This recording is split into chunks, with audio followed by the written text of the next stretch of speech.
অনেক আপুই আছো যারা মুখোশ দিয়ে হেজাব বানাতে পারো না এবং সঠিক মাপটাও নিতে পারো না। কীভাবে সঠিক মাপটা নিতে হয় তা জানো না। মুখোশের লম্বা কতটুকু কীভাবে কাটতে হয় তা জানো না। তো আজকে আমি তোমাদেরকে দেখিয়ে দেবো মুখোশ দিয়ে নেকআপ দিয়ে কীভাবে হেজাব কাটতে হয়। তো ওয়েলকাম টু মাই চ্যানেল। তো তোমরা যারা সেলাই কাজে নতুন, চলো আজকে আমি তোমাদেরকে দেখিয়ে দিই কীভাবে মুখোশ দিয়ে নেকআপ কাটতে হয়, হিজাব কাটতে হয়। বড় হিজাব, নামাজি হিজাবের মতো যারা হিজাব দিয়ে মুখোশ পরে বাইরে যেতে পারবে এমন করে কীভাবে হিজাব কাটতে হয়। তো এখানে আমি কাপড় নিয়েছি 3 গজ। প্রথমে এখানে 28 ইঞ্চি, যার যতটুকু মুখোশটা নেকআপটার সামনে দিয়ে রাখতে চাও তত ইঞ্চি রেখে বাকি কাপড় দুভাজ করে নেবে। তো আমি নেকআপের জন্য 28 ইঞ্চি রেখে বাকি কাপড়টুকু প্রথমে দুভাজ করে নিলাম। তারপর আরও এই কাপড়টাকে আড়াআড়ি করে 4 ভাঁজ করে নেব।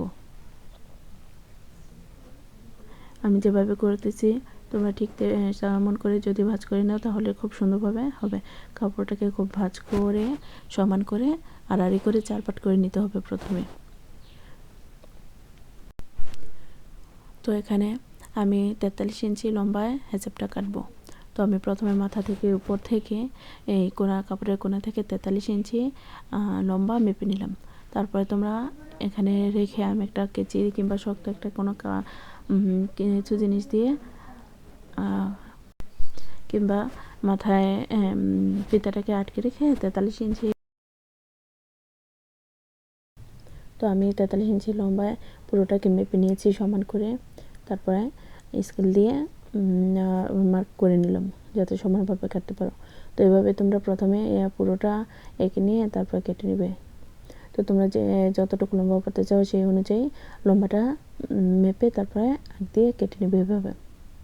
তারপরে যদিও একটু লম্বা হয়, আরও লম্বা হলে আরও একটু জোড়া লাগবে। তো আমার এখানে অল্প একটু জোড়া লেগেছে, যেহেতু 43 ইঞ্চি লম্বা, অনেকে 45, 46, 47, অনেকে অনেক লম্বা করে, তো এখানে একটু জোড়া লাগবে। তো আমি এক্সট্রা যে কাপড় ওই কাপড়টা থেকে ডাবল পাট করে যতটুকু কাপড় জোড়া দেওয়া লাগবে ততটুকু মেপে সেই ওই মতো মেপে কাপড়টাকে কেটে নিলাম।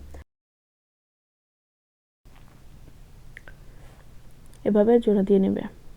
তো এখানে মাথায় মাঝে বরাবর আমি একটা কাট নিয়ে নিলাম যাতে সমান হয়, যখন কাপটা লাগাবো তখন যাতে মাপ থাকে। এখন আমি কাপটা কেটে নেব। এখানে আমি কাপ কেটে নেব ডাবল পাট করে কাপড়টাকে, তারপরে 4 ভাঁজ করে নেব।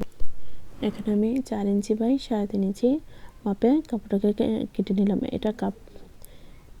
তো যেভাবে আমি কাটছি ঠিক তেমনি করে তোমরা কেটে নেবে এবং মাঝ বরাবর আরেকটা কাট করে নেবে যাতে সমান হয়।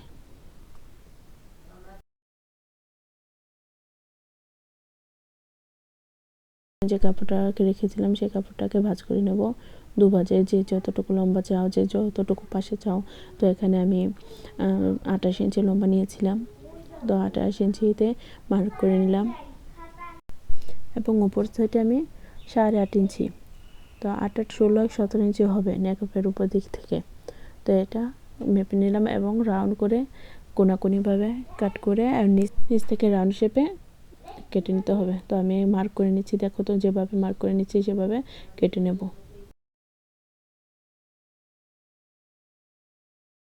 আমি কেটে নিচ্ছি, তোমরা ঠিক তেমনভাবে কেটে নিও রাউন্ড শেপ করে। যদি রাউন্ড শেপ করে নেকআপটা কাটা হয় তাহলে দেখতে খুবই সুন্দর দেখা যায়।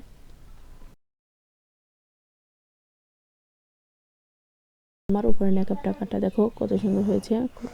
তো এমন করে তোমরা যার যত ইঞ্চি লম্বা তত ইঞ্চি কেটে নিতে পারো। তো আমি তোমাদেরকে এখানে কাপড়টাকে বিছিয়ে সম্বন্ধকে দেখিয়ে দিচ্ছি যে কেমন করে কি হবে। তো উপরে এখানে কাপটা বসিয়ে আর নিচে এখানে মাঝখানে একটা নেকআপের ডিজাইন। তো তোমরা যারা নতুন তোমরা এভাবে এই নিয়মে খুব সুন্দর করে সহজে নেকআপ দিয়ে হিজাব কেটে নিতে পারো। তো তোমরা যারা আমার চ্যানেল নতুন, প্লিজ আমার চ্যানেলটাকে সাবস্ক্রাইব করো এবং ভিডিওটাকে শেয়ার করে অন্যকে দেখার সুযোগ করে দিও। আসসালামু আলাইকুম, সবাই ভালো থাকবে, সুস্থ থাকবে।